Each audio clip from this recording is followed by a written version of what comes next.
Welcome back to Start the Conversation, the podcast where we get into the real, the raw, and the remarkable stories of recovery from people in recovery. And we talk to clinicians, we talk to people in the field, working in the field of addiction treatment to tell you stories of success and give you knowledge and understanding about the subject and the field that we're in. And today we're gonna try to simplify something that is unsimplifiable.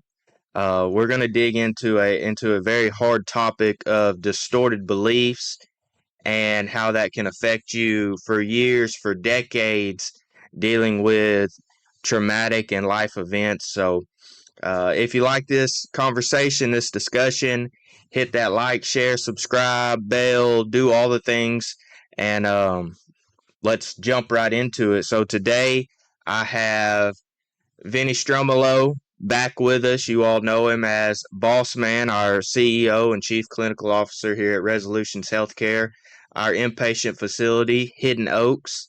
And so let's get into it. We're going to be discussing a blog today titled The Shoulda, Coulda, Wouldas. And it's addressing distorted beliefs.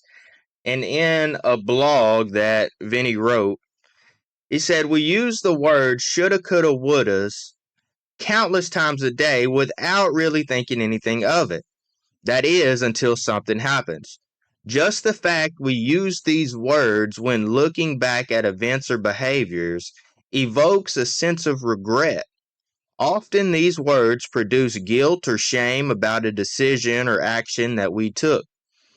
Vinny says, I have devoted my entire professional career to addressing these words when dealing with trauma and addictions. So, boss, where do you want to take us today? Well, again, that's quite a bit right there. But I've been asked that so many times. There's no way to simplify the distorted beliefs and the shoulda, coulda, wouldas that I have to deal with or have dealt with in therapy. But to make it kind of something that maybe can help people out there immediately would be just recognize that in your daily day, you will use those three words more times than you can ever imagine. Shoulda, coulda, woulda. And not we all, but my experience with clients, and there's been thousands of clients now that we've had come through our centers, and I've done the work over the last 35 years that always connect those three words to a negative kind of aspect. Right. I should have been able to do this. What if I did that? Couldn't I have done that? I want to immediately bring out a point. You'll never hear it, or I have never heard it say in a positive way. So understand there are positives too to shoulda, coulda, wouldas. If my event in my own life that I have spoken about in previous podcasts didn't happen back in 1986, say, I would have remained where I was, and my life would have never have gone this course over the last 35 years. I wouldn't have found my passion. I wouldn't have found my calling, my work. I would have stayed where I was. You wouldn't have found all of us. Exactly. So there's where I kind of help clients understand there are positives, but we just don't seem to think of them that way when we say shoulda, coulda, woulda. Yeah, most of the time it's referring to, you know, I should have been home and this wouldn't have happened. Right, That person wouldn't have got sick and passed away. right. So if you're thinking that way, excuse me, if you're thinking that way, you're automatically in a negative kind of mode. And belief systems are developed from events without getting too complicated, that things that we have to deal with in therapy, but for people to be able to understand is once an event happens in our lives, and again, they could listen to the podcast. There's a whole slew of events we can talk about that go on in our lives, but something that impacts us, um, and we develop a distorted belief about it. That sets us off and running over, like you started, years and decades of sometimes beating us ourselves up over events that really called for, again, we did the best we could, but we don't recognize that. So, again, the importance here is to understand that belief systems that we've developed, whether they be through childhood, if it was childhood trauma, or not even childhood trauma, family dynamics, you're brought up, your family has a high standard and you're not meeting it. And they use the words, well, you know what? You need to step it up, stop being so stupid, stop being a quitter. These kind of things that maybe you were brought up with, or you're a loser, or you're no good. These set our mindsets Mm-hmm. in motion. As events happen in our lives, then that starts playing a role. So that's how we get to having distorted beliefs about events. So again, without getting too complicated, we know when we get clients here and in my group, we talk about it. We can't go back and change. And none of us, if anyone knows out there how to go back and change an event Let us without know. a time machine, please let us know. I'd be the first one to enter that machine. We don't have that. But would you though? Because would you go back and change that event, and then, like you said, you wouldn't? That's another good point. Ah, Right. So there you go. There you go. So we have to accept, we should accept. There's a should in a positive direction. We should accept our lives, look at them, look at what's unresolved in our life versus what we feel is resolved, yeah. and work to strengthen our mind, body, spirit that we often preach about here. Because that's the key here. In my definition, without getting again too clinical, in my definition of trauma with resolution focused therapy, the definition is has a lot in common with what we use any psychology definition of trauma would have in it, except I add something that I don't see in other models, and that's why I went down that road. And that's your state of mind. So Mm-hmm. understand your state of mind, meaning your strength, mind, body, spirit. The stronger you are as an individual, the more capable you are of handling events in your life in a healthy way and come out of it without some leftover, unresolved, or distorted belief about that event. Mm-hmm. So I say that because it's very important that people understand. And what do I base that on? My own life. My event, the first time happens, I'm not in a good state of mind. It takes me out. 4 years tumbling. 4 years later, same event happens, but I'm in a stronger place. I've done my work. I feel stronger. Event happens. Now I absorb the event. I process it. It's not pleasant. It's painful, but I don't get stuck there anymore because I'm in a healthier state of mind and I'm able to move past it and resolve it. So I think the key to today is to understand without getting too clinical, understand that if you've had events or unresolved stuff, baggage from your life, you'll hear people in relationships. Relationships kind of bring out the unresolved issues that we all have in our lives. Definitely. And people bring in their, you'll hear it referred to in a comical way a lot of times. That's your baggage. Right. Right. Yeah. Everybody brings in their own baggage, and then you have to kind of work through it. Well, Mm-hmm. the less baggage you bring in, or the more work you do to unload your baggage or resolve it, the healthier your relationship's going to be. Right. So we have to recognize that your mind, body, spirit is the most important thing. again, we get back to you'll hear people. I don't. You ever heard of the empty nest Yeah, yeah. syndrome? Right. We use that phrase. Family therapists use that phrase. Kind of says, well, a couple raise their children. Children leave the home, and now they go through this empty nest syndrome. I don't believe in any of that. That the empty nest syndrome is another way of saying, no, you guys have slapped band-aids on yourselves, raised your children with band-aids on, covering the wounds that maybe you brought in, your baggage.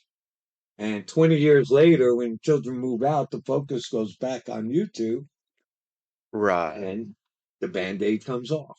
And you go back to resorting to earlier days in your relationship and what you brought to that relationship. So could that be? I hear a lot of people say and believe that when you have kids and you're raising kids and everything, people will say, well, don't forget to date your wife, don't forget to be in love with your spouse, and Right. if you're spending all that time just focused Uh-huh. on the kids, and then when the kids move out, y'all aren't in love anymore, don't want to be together. Is that how much of that is really because you spent all that time focusing on the kids and fell out of love, or how much of that is I never really fixed anything from my There past? you go. I couldn't have summed it up any better than what you just said. To me, I use relationships will bring out the issues that are unresolved. The easiest way to identify, and you just identified it. Think of it that way. Okay. You have unresolved issues. Let's call them just unresolved issues in your past. You meet someone. Now, back up. You have unresolved issues. You're 20, 21, 22. You get anxious. You're feeling depressed. You don't like being alone. Good blog if they want to read. Alone again. Oh, what do? You notice you're not feeling as an individual. You're kind of sad seeing other people in relationships. You're not doing any work to understand what's making you feel that way. Okay. And then suddenly, symptoms are gone. Hey, everything's wonderful. I know immediately, and I talk about it in my group. I know immediately you either fell in love, Mm-hmm. someone's in your life now. You met someone, and suddenly you're not feeling any more of your symptoms. New job, suddenly you feel on top of the world. New location, you relocated, feeling wonderful. That's great. It's better than not feeling good.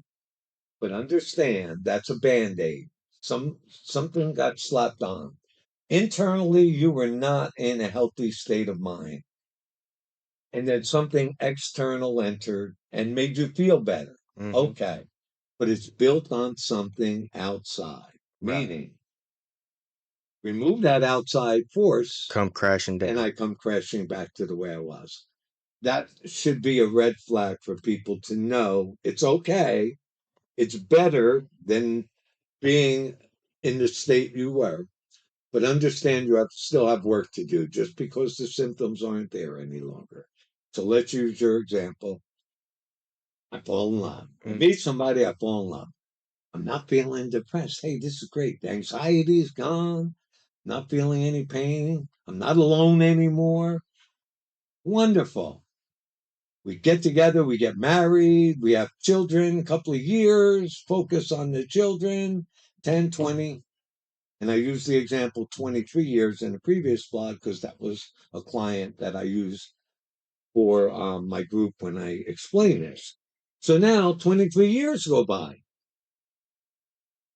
You get to reach a point where the focus, like you just said, focus now was on the children for 20 years, 21 years, 22 years, wasn't on each other anymore, wasn't on the previous problems.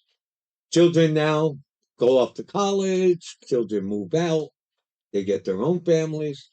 Suddenly the focus goes back to you two. Mm-hmm. Well, now again, you're going to go back. Do you fall out of love? Well, what's love? We can get into defining that. I think we were a pair that when we came together at the beginning, it was new and our symptoms went away. And then we had children and the focus went to the children. Point being, now the focus is back to you two, and then it depends on what happens in as a couple or in a relationship to determine whether I'm going to revert back. And in the example I use, divorce entered the picture. After 23 years, that person divorced, crash and burn. They went right back to isolation, being alone, feeling depressed, and anxiety. And there's the emotionally frozen in time back to the beginning. Right. So, So if we're basing our symptom, if we have this symptom relief because of outward forces, relationship, job, we got these other things taking our mind off of our traumatic events, off our depression, anxiety, whatever the case may be. We could go years, decades without crashing and burning, but then something happens, we lose a job, we lose a family, we come back, those events pop back up, the symptoms come back because really we slapped a band-aid on it and we didn't do any real work for the last 2 decades. So the $1 million question, as how do we get to a point of fixing distorted beliefs? I can I can go through what I would do in therapy, and that would take 7 months to 3 years of intensive therapy. Mm-hmm. But to give you the idea and what I teach clients, again, sobriety is instant, healing takes time. This is a healing process. But what you will need to ultimately, the cycle or phases you would have to go through. So I'll walk, we can intellectually say it now. I will put it out there. You're not going to be able to do it without guidance, without help, maybe professional counseling. Right. If you want your own internal growth and self reading, whatever you need to do, the process has to be similar to this. Let's use the example. An event happens, and I always use myself. Back in '86, an event happens. Immediately, I blame myself for my actions in that event. So now, once I blame myself, that's a distorted belief. It was my fault. When in reality, it wasn't. It was an event, natural event, death and dying issue that came up. But I was in a poor state of mind. So I looked at it as it was my fault. I didn't act quick enough. Mm-hmm. So for the next 4 years, my distorted belief that emotion, what I should do, and if a death and dying is an issue in our lives, if someone were to die or have a medical emergency, your normal emotions would be what? Grief, Grief. screaming, crying, yelling. Could be anger, yeah. Right. All happening as the event's happening. Mm-hmm. That's normal. That's the way you want it. It needs to come out. Once the event happens and I blame myself, I immediately now interfere with the normal flow of that emotion and now turn it on me. It was my fault. So now I'm beating myself up unrealistically with a distorted belief, because in this case it wouldn't be. And don't let me forget to go back to it, because even if you are at fault for something, it doesn't mean you're a bad person. Again, it means you just did a bad thing. Right. But in this case, I blame myself. So I spent 4 years doing that. The sequence has to be okay. 4 years later, I finally start processing it and saying, wait a minute. Back then, I wasn't in a good state of mind. An event happened. I did the best I could. I can accept that. I'm not perfect. No one is. Mm-hmm. I did the best I could, and it wasn't where I wanted it to be, but it's okay. I did the best I could. I have to recognize my imperfection. Once I do that, then it leads to me forgiving myself. Once I do that, that emotion goes back to where it needed to be. So that sequence can take quite a bit of time Right. for you. Just understand there is a process to bringing a distorted belief back to reality, and it can be done. So we're not doomed is what you're saying. Say what? We're not doomed. I'm Okay, just and I always say this. I In my career, I've worked with some of the most severe cases of trauma you can imagine, and I've seen people come out of it and be able to have a functioning life. Um, so no one is doomed because of events that have happened, but it does take a lot of work to be able to do that. And remember what I said, even good people do bad things. That's a blog another good also. blow. So understand, even if something is your fault, doesn't mean you're supposed to punish yourself the rest of your life. Right, right. That serves no purpose. There's no positive angle to it. So if anyone is suffering from what they feel was their fault and caused an event, even if they did trigger that event, doesn't mean you're a bad person. It just means you got caught up, and good people do bad things sometimes. I just want to make that clear. Amen. In your blog, you say, like I always teach, the search for understanding and inner peace is a journey, not a race. You know, and you mentioned earlier, recovery takes time.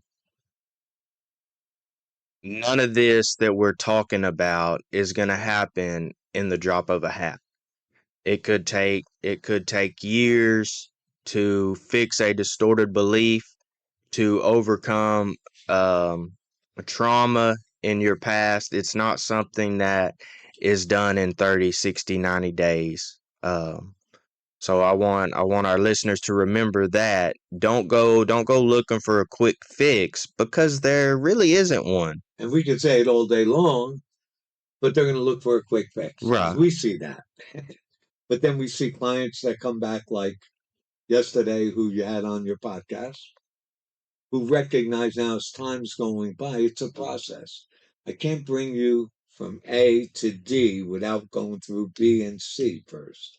There is no jumping you over the line to get you to a point where you process faster. Processing.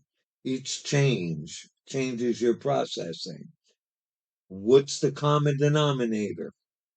Mind, body, spirit. Individual, internal work, not external. No, a relationship, you felt better, you still have issues to deal with. Right. Deal with them. Do the work. Mind, processing, belief systems, body, do something, walk, meditate, yoga, run, jogging, I don't care what, lifting weights, do something to keep your body as healthy as you can. Spirit, whether it's religious, whether it's spiritual, whether it's Eastern, Western philosophy, do something to give yourself some spiritual strength. If you work those three, you will get better and stronger as an individual. Individual. So that if that person leaves in the relationship, if you lose that job that you felt saved your life, if you relocated thinking that was going to change and all your problems are going to go away because you're starting over again, you will not get floored when relationship ends, the job ends, and your relocation didn't work out. It isn't going to be the band-aid being ripped off like what today is about. Yeah. So if you find yourself suddenly crashing and burning again, even though you've been doing great for years, you had a band aid. Identify what it was that changed. And I will bet it was an external force that you thought was an internal strength, but it depended on something outside you. And anything you depend on or expect outside of you, beware. We talk about expectations. Hmm. So you're leaving your internal happiness, your life, Up to somebody else. up to somebody, something else outside of yourself. So that's today's lesson. Strengthen yourself regardless of Yeah. if symptoms have gone away. Yeah. Do the work. And by the way, there is no end. There is no end to this journey.